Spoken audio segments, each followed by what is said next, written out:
Hey everybody, Nick Espinosa, your chief security fanatic here, and today we are talking about digital currencies and the United States because I'm asking the question, should the United States actually adopt a digital currency? Seems like it's inevitable. Here's what's going on. Now, this is great reporting from NPR that I am essentially quoting ad nauseum here because it is actually just really good and concise. Now, here's what's going on.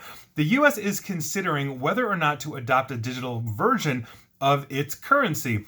Basically, one better that's suited for today's increasingly cashless society, which would usher in essentially a fundamental transformation into the currency of the United States. Now, in this scenario, the US would not only mint coins and print paper bills like we've traditionally done, but also the government would issue digital cash or a central bank digital currency known as CBDC that would be stored in apps or digital wallets on our smartphones. We could then use that to pay for things just like we could with Venmo, Apple Pay, on and on and on.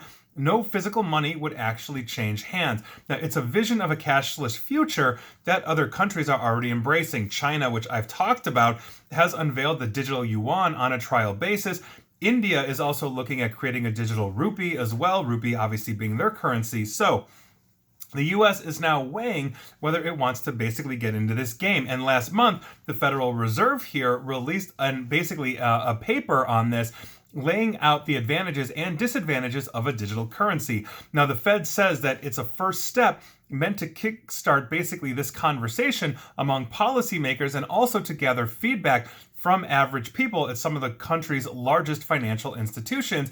And so here's what we know so far about the digital dollar. And essentially, the first question to ask that NPR asks is, how would this actually work? These transactions basically conducted with digital dollars probably wouldn't seem too different from existing private alternatives that allow you to pay by bringing your smartphone, next to a digital reader and all of that, or even using a credit card. But that's essentially what we know so far. So the next question they've got is, why on earth would we pursue a digital currency? And the answer is because it would reduce or eliminate fees, and that is obviously one clear benefit to this entire situation. So for example, when you make a contactless payment today, it seems immediate, but apparently there's a lot that goes on behind the scenes. Now, according to Chris Giancarlo, who's a former chairman of the Commodities Future Trading Commission, he said, and I quote, "My mobile device tells his mobile device to inform a whole series of banks to confirm who I am, how much money is in my bank, that there's enough money to move from my bank to his bank," meaning a person-to-person transaction.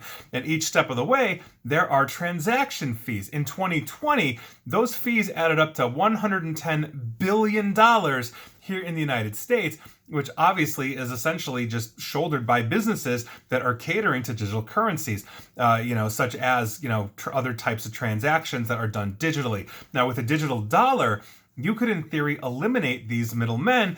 If you wanted to buy a sandwich, for example, this is NPR's example, you could transfer money from a digital wallet directly to the cashier. In the same way, you can reach into your bank, grab $5, hand it to the cashier to pay for the sandwich. Now, it wouldn't necessarily entirely eliminate non-government players. So for example, in China, users who want to use a digital yuan can go to their bank to add money to their digital wallets, meaning I could walk in and let's say I've got 10,000 yuan.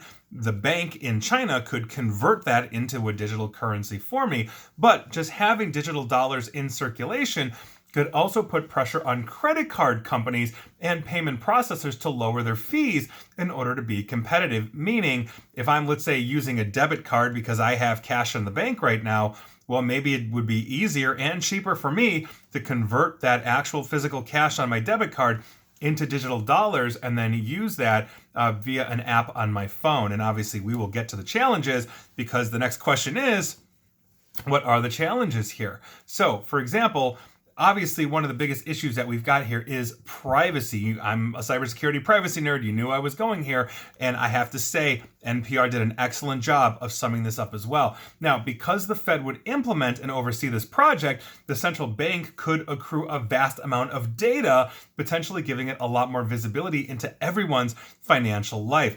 Unlike a physical dollar bill, if I get a physical dollar bill, that's essentially out of circulation until I basically pay for it, and there's no transaction. If I walk into a local store, whatever that store is, and give them a dollar bill, unlike swiping a credit card that says, okay, this card is attached to Nick bought this, there you go, that is essentially anonymous. But a digital money could essentially have that same problem that credit cards have of quantifying all of this information. Now, this could potentially be useful, though, to regulators who want to combat money laundering, for example, but obviously raises privacy concerns as I just talked about. Now, the other issue here, obviously, is cybersecurity. We have seen a major problem with hacks and heists in cryptocurrency exchanges. And so in order to implement the the digital dollar, the US government would need to modernize the country's financial infrastructure to basically fend off these kinds of attacks. And honestly, that's a massive lift. Not to mention the fact that the digital dollar would need to be backed similarly to things like FDIC insurance. So if somebody were able to, let's say, to hack into the official wallet, assuming we got the privacy thing straightened out, and we're able to hack into the official wallet that I have that is issued by the government, there's a vulnerability and they steal, I don't know, $10 million from me, $100 from me, whatever that is, that should be backed by the good faith of the US government. And if it's not, then why is it any different than a cryptocurrency right now, where it can go up in value, it can go down in value, just as national currencies hedge against each other around the globe, but they're backed by the government. And so that, I think, is another issue here. I don't think cryptocurrency is going away anytime soon. I think this is honestly the next evolution. I think we eventually will see a digital dollar here in the United States, but I think one of the biggest concerns outside of privacy and security is that point that NPR made, which was essentially modernizing the infrastructure that this essentially will go through.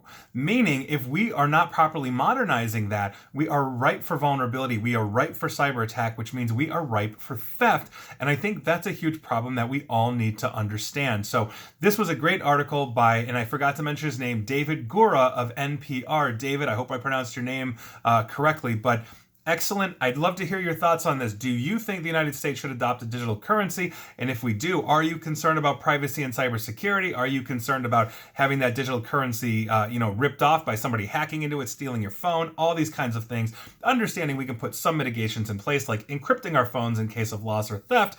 I'd love to hear your thoughts. Once again, great article by NPR and David Gura, and that is your news of the day. And please like, share, follow me here on Facebook and Twitter at NickAESP, and please feel free to subscribe to me at YouTube as well. And as always, stay safe, stay online, and please stay private. Thanks, everyone.